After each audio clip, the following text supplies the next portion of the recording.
It's not even noon yet, and we're already into the 80s for you Celsius people. Choose Fahrenheit. No, I'm just kidding.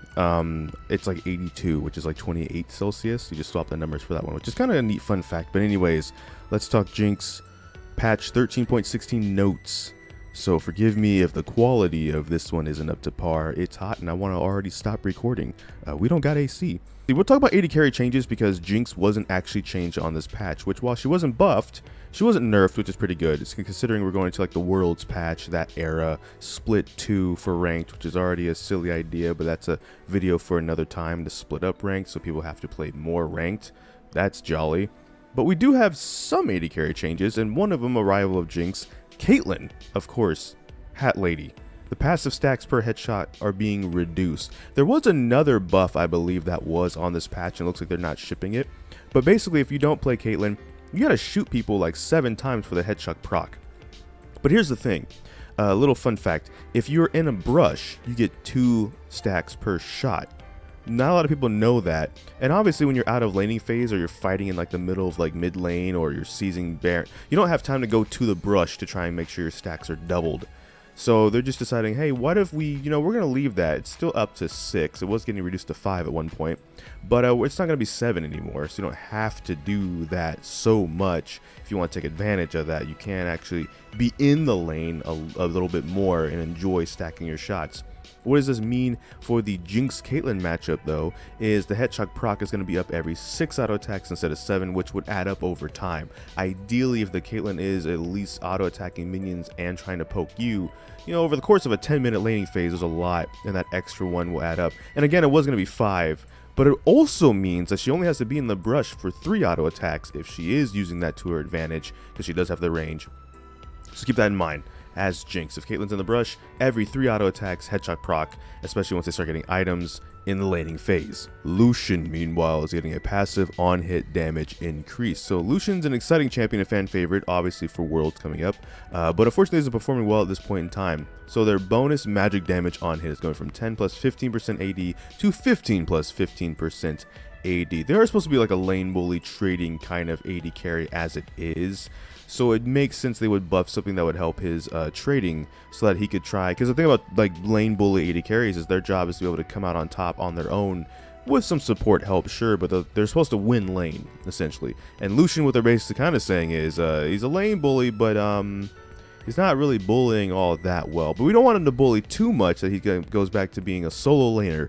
We want him as a bot laner kind of a thing. So they figured by doing something like this, it buffs when you trade, because then you have like a Nami or something to help you out too, versus in a solo lane, if you do this and you're trying to be aggressive, it might be a little risky, I guess.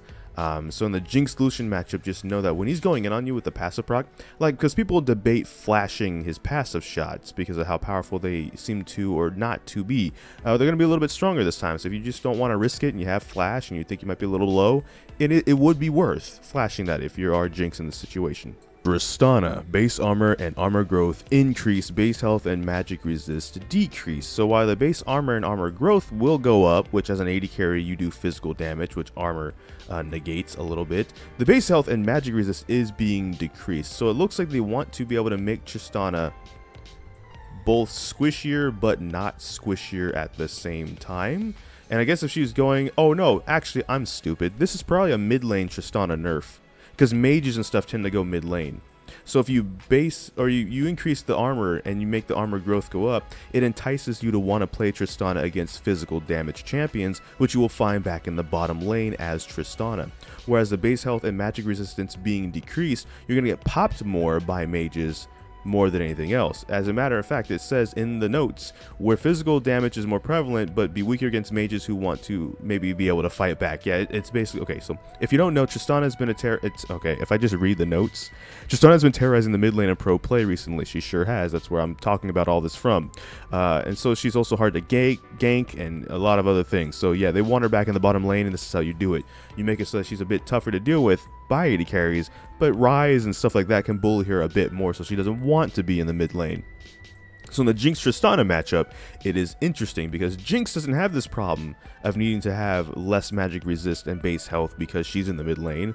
I don't know if that is a good or bad thing sometimes with how many other AD carries made it to the mid lane. But at the same time, what it means is while trades might be a little less because the base armor and armor growth is being decreased, if you have a support with you that does any kind of magic damage, you combine it with the flame chompers, it's not going to be that great, right? The magic resistance is only going down from 38 to 28, but maybe the all-in, if you have a mage support, is going to actually be kind of suffering for the Tristana, who's going to have to flee and at least give you lane control as a Jinx. So, with that being said, keep that in mind. You know, I'm not saying tell your support to pick a mage champion, but if they do any significant amount of magic damage, Tristana might feel it more if you lock her down, which is kind of neat.